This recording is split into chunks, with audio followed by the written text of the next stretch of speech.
Alagang kapatid. Ano nga ba ang bird flu at gaano ito kapeligroso? Inalam ng ating investigador ang mga sagot sa mga katanungang ito.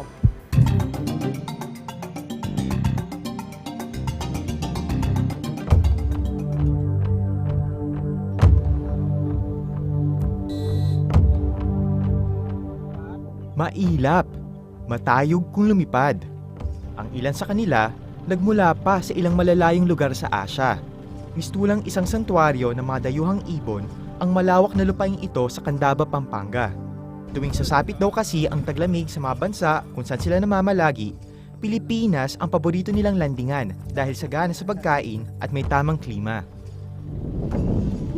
Parang mas blue na yung tubig dito.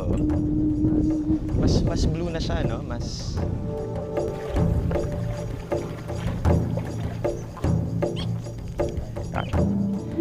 Napakagandang pagmasdan ng mga migratory birds na ito o mga ibong mula pa sa ibang bansa sa Asya. Pero kung ang kagandahang ito ay maaaring magdulot ng sakit sa tao, masasabi po bang maganda ito? Yan ang tatalakayin natin ngayong umaga dito sa Investigadoc. Kamakailan, isang bagong uri ng bird flu ang natuklasan at napabalitang kumakalat ngayon sa ilang bansa sa Asya tulad ng China at Vietnam, ang tinatawag na H5N1 virus. Napabalita ito among the livestock in two countries, China at Vietnam. But currently, there's no known human case yet with this mutant form of H5N1. Kasi i-clear natin na yung dating H5N1, there were like human cases reported. But then with this one na nag-mutate, wala pa namang reported cases among human. Unang tinamaan ng sakit na ito ang mga poultry at wild birds, kaya tinawag na bird flu. Hanggang sa inaitala ang una nitong paglipat sa tao noong 1997. Mula 2003 hanggang 2009, tinatayang 15 bansa ang apektado ng bird flu. Ito yung nagkaroon ng call sa WHO for all the countries, all the member states na kasama sa WHO to really prepare for this pandemic AH1N1. But then, ang kagandahan pa nito, meron din bakuna kaagad na na-develop laban sa AH1N1. With the H5N1, taking off from the 2005 experience, it's a different thing. Binigyang linaw ng Bureau of Agriculture and Industries o BAI ang malaking kaibahan ng H5N1 virus sa dati nang kumakalat na AH1N1 virus. Ang AH1N1 virus ay unang nakilala sa tawag na swine flu o sakit na mula sa mga baboy na infected ng AH1N1 virus. Samantalang, ang H5N1 virus ay tinatawag na avian influenza o bird flu ang huli. Mula ito sa mga livestock tulad ng bibe, itik at mga wild birds na nag-migrate galing sa ilang karatig na malalamig na bansa. Ayon sa Department of Health, mas malakas ang H5N1 virus kumpara sa AH1N1 at hindi raw uubra ang dating bakuna laban sa puwersa ng bagong virus na ito. Yes, mas malakas siya, mas virulent ang virus, meaning mas pangit ang epekto sa atin. We're still waiting, of course, kung ano yung magiging epekto ng mutant H5N1.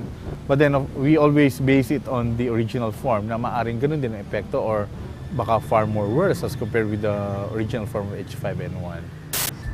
Nakilala namin sina Rian at Ingrid na naging biktima ng AH1N1 virus. Nagtatrabaho sila bilang mga nurse sa isang ospital sa Metro Manila at nahawa sa mga pasyenteng may AH1N1 virus. Hanggang ngayon, hindi pa rin daw nila makalimutan ang sakit na muntik nang kumitil sa kanilang buhay. Ano yung mga naramdaman mo? Nung una, parang kumati lang yung lalamunan ko. Tapos medyo nag-runny nose. Tapos sinabihan ako nung supervisor namin, magpa-swab ka na. Kasi ako talaga kami yung nasa ER, kami yung mas exposed.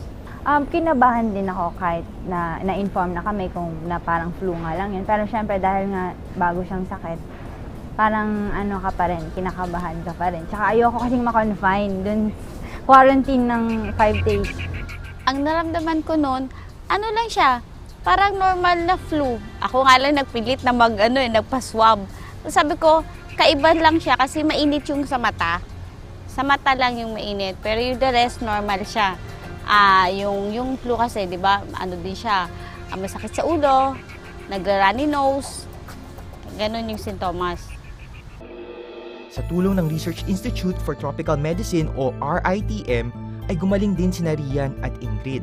Ang RITM kasi ang isa sa mga tumulong at tumutok noon sa mga pasyenteng naging biktima ng AH1N1 virus para gumaling ang mga ito. Dito po sa RITM, ilan po yung mga naitalang kaso doon sa H1N1? Nag-admit kami ng 140 people no, for H1N1 noon. At mga 12% lang naman ang nag-positive doon sa... 12%, around 17 people ang nag-positive doon sa H1N1 virus. Pero Pero na-meet nila yung may case definition kasi yun para sabihin mo na probable H1N1, ganon, or case under observation. So yun lang po ang mga pinapatest namin. At ngayong may bagong banta ng H5N1, mas lalo pa raw magiging handa ang RITM para labanan ang nakakamatay na virus na ito. At maging sina Rian at Ingrid, dobleng pag-iingat ang ginagawa para hindi na muling maulit ang karamdamang minsan nang nagpahirap sa kanila. Ngayon talagang lagi ako may baong sanitizer tsaka panyo. Yan. Kasi dun yung mga tao minsan wala, careless sila pag magsisinga or minsan sa kalsada lang, di ba? So kailangan wash your hands mo kaya sanitizer before touching your face. Ganyan. Ayon sa DOH, nananatiling bird flu free ang Pilipinas sa kabila ng mga banta nito sa makarating nating bansa sa Asia. Masusing pag-iingat ang kailangan ipatupad lalo na sa mga paliparan kung saan paroot pa rito ang ilan sa mga kapatid nating maaaring nagmula o papunta sa mga bansang matinding tinamaan ng bird flu at posibleng maging carrier ng H5N1 virus. ang mga thermal scanners na tulad nito ang nagsisilbing first defense ng ating bansa laban sa banta ng bird flu virus. Sa oras na makita o ma-detect na mataas ang iyong temperatura, agad kang iimbitahan ng mga doktor natin dito sa paliparan. Pinakita sa amin ni Dr. Mirdania ng NAIA kung papaano malalaman ang taong posibleng may dalang virus. So, as you can see, na habang lumalabas yung mga pasahero, na-scan sila ng scanner namin. Kapag may fever, magre-react kasi dyan kung may mataas ang temperature. Any temperature na above 36.5 degrees, magre-react yan Magre-react. Mag-a-appear na mataas, katulad ito. Okay. Sample. Init yung kamay. 36.9, no? 36.9. So, Mataas, di ba? Ano pa lang yan, ha? Pag narab ko lang yan. rapid lang. Then, 39.8. Kung may fever kasi yan, mag-a-appear yan dito sa mga mukha nila Mataas, no? At saka kulay green, di ba? Kulay green. Ito yung cursor. Inamin niya ko yan. Katulad yan, yung naglalakad na yan, naka-point siya kung kanina siya nakakonsentrate. At least ang WHO at saka ang DOH talagang nagko-coordinate kami. May ilang mapalatandaan na positibo rin ang isang manok sa H5N1 virus. Sa ibang bansa, sabihin lang natin sa mga manok, maraming simptomas o makikilala kayo sa mga ano nila. Gaya ng namamaga ang muka, namamaga yung mga palong, nagkakaroon ng parang mga maga sa paa at bugbog. Siyempre, parang trangkaso, meron din may ubo-ubo o sinisipon-sipon. Tapos sa mga nangingitlog na manok, merong nagkakaroon ng iba-ibang anyo ng mga itlog, hindi sila nabubuo. Para maiwasan ang pagpasok ng H5N1 sa bansa, isang programa ang binuo ng BAI. Unang-una, sabi ko na nagkakaroon kami ng temporary ban sa mga bansa na may bird flu na. So hindi pwede pumasok yung mga imported goods natin sa kanila, manggagaling. So matagal nang nagbaban kami para maiwasan pagdating dito. Payo ng DOH, kailangan magpatingin agad sa doktor at huwag baliwalain kung may ibang nararamdaman. Ang sintomas kasi ng bird flu ay katulad lang ng sintomas na ordinaryong trangkaso. Well, ang advocacy natin naman yung pa rin dati na cough manners, cough etiquettes, and of course the frequent hand washing. Simply because we all know that the transmission will be two respiratory droplets. So regardless kung meron bang H5N1 dito ngayon o wala, gusto nating ma-maintain ito maging kaugalian na yung tamang pag-ubo at tamang paghuhugas ng kamay dahil this will not only protect us against H1N1 or H5N1 but more so on other possible infectious diseases. Para naman sa mga mahilig kumain ng manok, Pasalamat tayo, bird flu free tayo. Importante lang naman na maiging naluto ang lahat ng pagkain natin. walang garantiya na hindi makakarating sa Pilipinas ang virus. At sakaling mangyari ito, handa ba tayo sa banta ng H5N1 virus?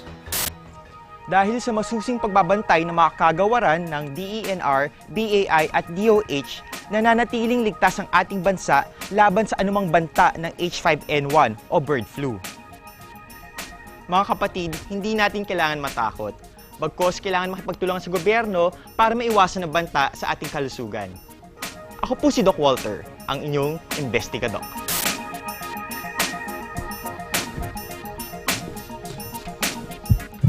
Susunod, Kasi po, siyempre po, kung hindi ka maghanap buhay, wala naman kami po kakainin. Parang ayaw namin yung araw na wala kaming magagawa na buong maghapon. Naghihinayang kami, sir. Ang tao kailangan matutong magsinop para meron siyang madudukot. Magsipag ka, meron kang aanihin. Alagang kapatid.